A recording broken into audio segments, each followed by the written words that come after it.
is not just a harsh correction, it's a diagnosis. It's a diagnostic. Peter is still thinking in the categories of human glory, not divine love. He's still thinking might makes right. We're coming in power. We're going to take over. So from that moment forward, I just want to put to you a fault line runs through Peter's discipleship, and I want to say through us as well.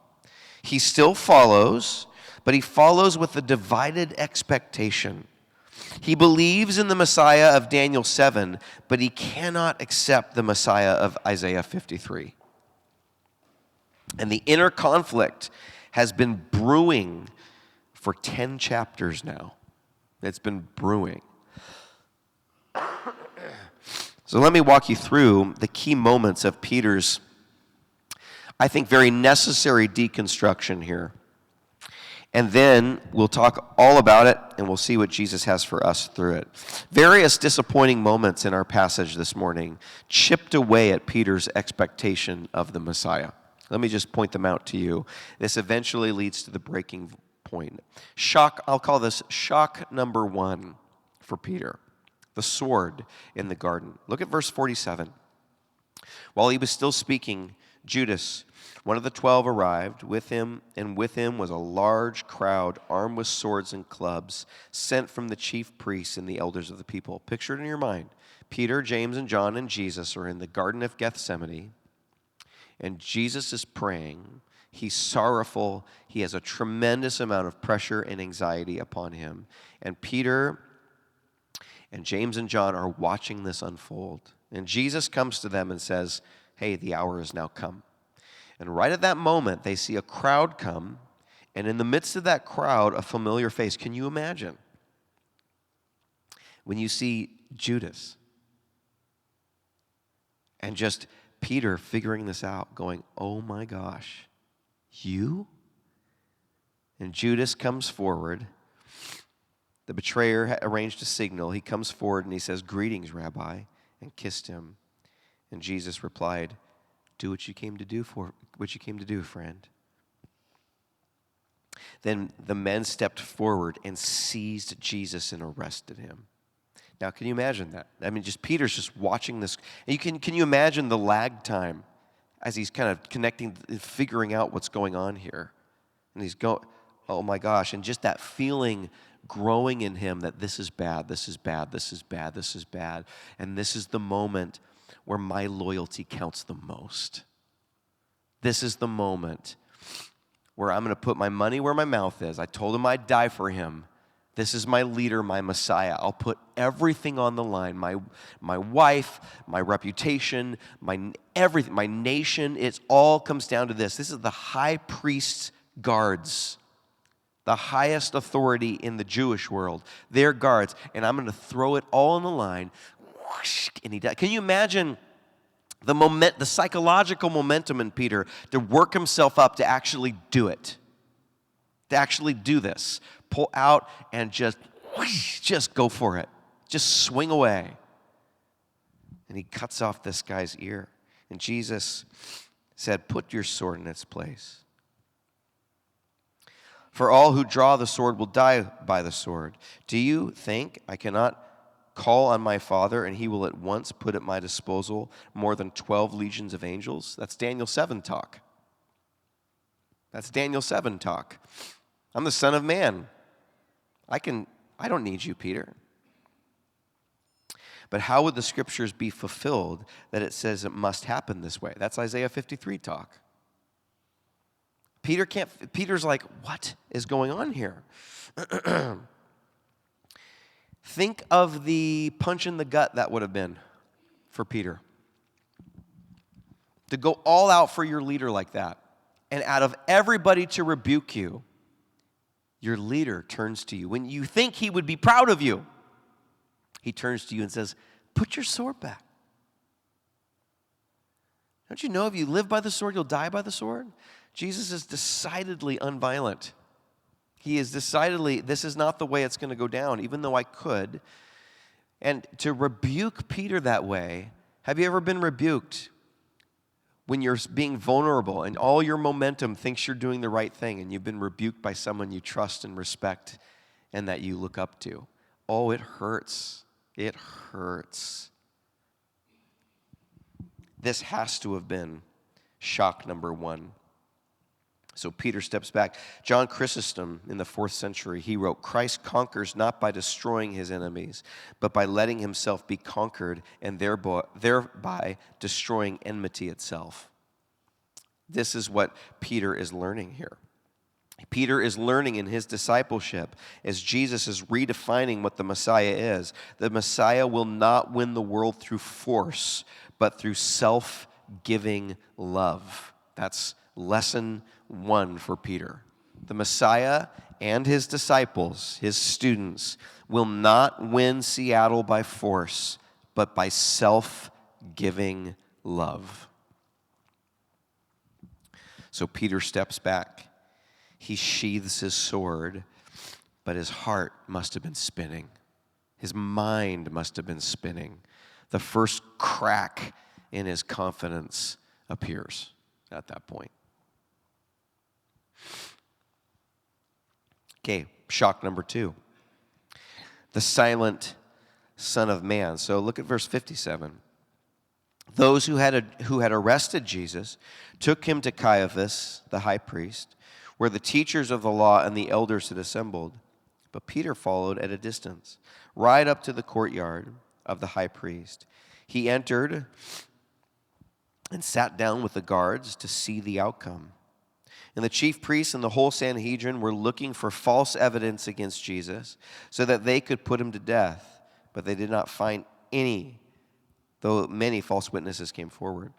Finally, 2 came, verse 61, and declared, this fellow said, I am able to destroy the temple of God and rebuild it in 3 days. Then the high priest stood up and said to Jesus, are you not going to answer?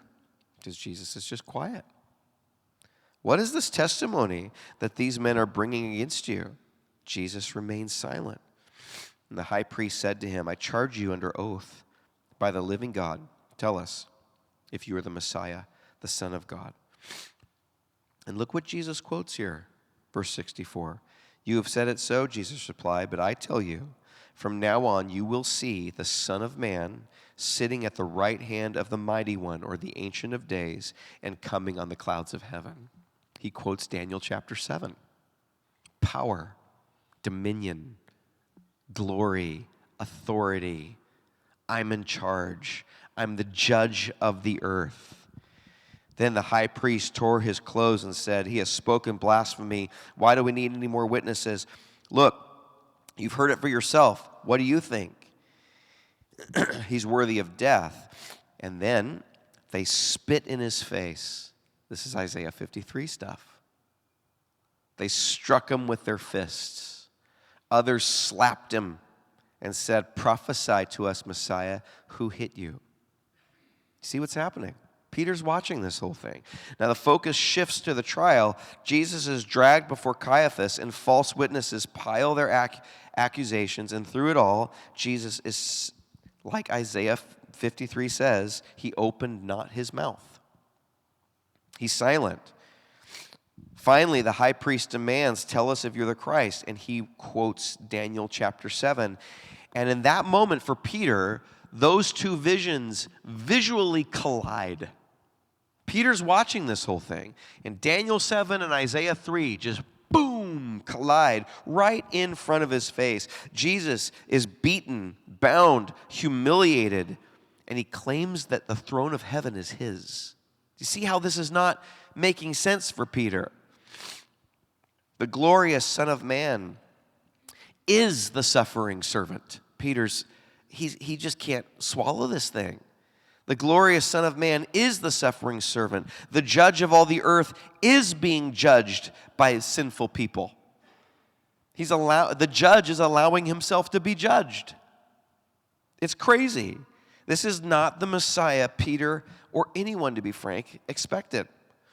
He's watching from the courtyard as the one he has confessed as Christ stands there and allows himself to be condemned and brutally beaten. This has got to be the second shock. And the lesson that Peter and we need to learn is the Son of Man reigns through suffering. His power is weakness. Isn't that crazy? His power is weakness. It's suffering. Tell me about it. 2 Corinthians what? 12 what? Yes, my strength is made perfect in your weakness. Yeah, Jesus is living that out. That's a great point. N.T. Wright puts it this way. He says, this is the climactic moment when Jesus redefines kingship around the cross. This is the climactic moment when Jesus redefines being a king around the cross. Power and suffering at this point are not opposites. They are welded together in the person of Christ. Okay, shock number 3. I don't know this guy. Here's where it all happens. Verse 69. Now Peter was sitting out in the courtyard, and a servant girl came to him. You also were with Jesus of Galilee, she said. But he denied it before them all. I don't know what you're talking about, he said. Then he went out to the gateway, where another servant girl saw him and said to the people, this fellow's with Jesus of Nazareth. And he denied it again with oath, said, I don't know the man. And after a while, those standing there went up to Peter and said, surely you are one of them. Your accent gives you away. And then he began to call down curses, and he swore to them, I don't know this guy. Immediately a rooster crowed, and Peter remembered the word Jesus had spoken. Before the rooster crows, you will disown me 3 times. And he went out and wept bitterly. Okay, so Peter follows at a distance, still near, still loyal in some sense, but also really confused at this point. He's not fleeing, he's not running, he's watching. He's watching to see what goes on. He's trying to understand, and then the questions start. Weren't you with Jesus? I don't know what you mean. With who? Who? I don't know what you mean. You're one of them. I swear I don't know the man. Now that phrase, I don't know the man, is actually telling in the Greek. The Greek word oida means I don't perceive or understand the man. That's probably a better translation. More than saying, I've never met Jesus, Peter is, more, in my opinion, more likely saying, this isn't the man I thought he was. I don't know him anymore. This isn't who I thought he was up to this point. In other words, his denial, and this is what my big point here is, his denial is theological, not moral. It's a theological confusion, not a moral deficiency. It's not the collapse of his constitution. This is the collapse of Peter's worldview. What he thought reality was is now unraveling before him. And then the rooster crows, and Peter remembers the words of Jesus, and he weeps. And I suggest to you, not out of terror, but heartbreak. Heartbreak. Everything he thought he knew about Jesus had just died. And this is really poignant. You've got people up and down the spiritual tradition, up and down spiritual history have said basically these things. Let me give you a modern quote. This is C.S. Lewis. He says, and this is for us followers still, he says, faith begins where your tidy categories end. I'm going to read it again because I think that's the whole point of this thing. He says, faith truly begins where your tidy categories end. That's Peter's moment. We're watching him hit the wall. I think it's the moment where real discipleship begins in some ways for all of us. The end of illusion, this is my own words, the end of illusion equals the beginning of true trust and true faith. It's scary, but we've all got to go through it. Every one of us has to go through it. Matthew ends this section not with Peter's despair, but with silence and tears. Luke tells us that Jesus looked at him.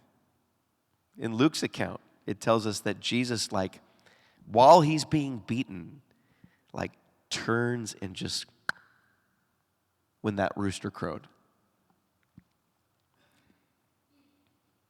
I mean, can you imagine that? I personally don't think that Jesus was I don't think that was it. I think it was compassion and grace.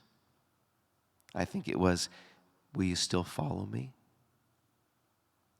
Are you still in?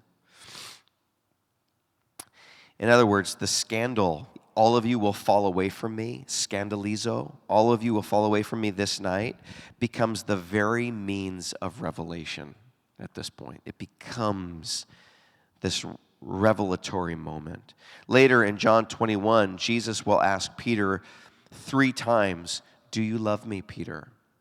Do you love me? And Peter's threefold failure is undone by this threefold grace. And by the time we get to Pentecost in the book of Acts, Peter stands before this huge crowd, this still brave, still courageous Peter, but a new Peter in a lot of ways. He stands before this crowd, and listen to what he says. This is Acts chapter 2, verse 36. He says, this Jesus, whom you crucified, God made him both Lord and Christ. He gets it. He gets it. This Jesus who you crucified, God made him both Daniel 7, Son of Man, and the suffering servant in Christ. He's both. Finally, Peter is understanding it. The same Peter who once said, I don't know the man, now preaches, I know him as Lord and as the servant. What changed? Peter learned that they're the same through his own denial. Here's my point to us this morning. Every believer at some point must face some kind of scandal when it comes to Jesus. I really do think that. I really think that everybody's got to go through something like this. Not intellectual, but experiential. Where Jesus doesn't show up for you, perhaps. Or he doesn't save you the way that you expected him to save you. Or he doesn't answer prayers, or maybe his answer to your prayers is just a flat out, no, I'm not coming. Or when you start realizing that instead of getting victory the way you thought over whatever it is you're going through, you start thinking, oh, this is actually my lot in life. This is the way it's going to be. This is what you've designed it to be, suffering. And you've got to shoulder that burden. That's where true discipleship begins. Those moments in life where you realize, okay, will I still follow you? There's been other moments. You remember when Jesus fed the 5,000? And he said some really tough words. He said, those that want to follow me must eat my flesh and drink my blood. And at that point, the majority of his students, hundreds, left him. Because that was, a Jewish person to drink blood. That's what at that point they thought, this guy's not who he thought he was. And so they leave. And Jesus turns to his disciples and says to them, are you going to go too? Are you leaving too? It's the wall moment. It's that moment of, okay, you're not who I thought you were. You are. Am I still going to do this? Am I going to trust you? Am I going to trust you still? Friends, in your student, in your discipleship, in your spiritual growth, those moments are coming. They are coming for you. And they must. They really must for you to grow. The question is not, will they happen? The question is, what are you going to do when they happen? What choices are you going to make? We all of us in this room, for sure, have an image of Jesus, how we expect him to act, what we think his kingdom should look like in our lives. And then life hits.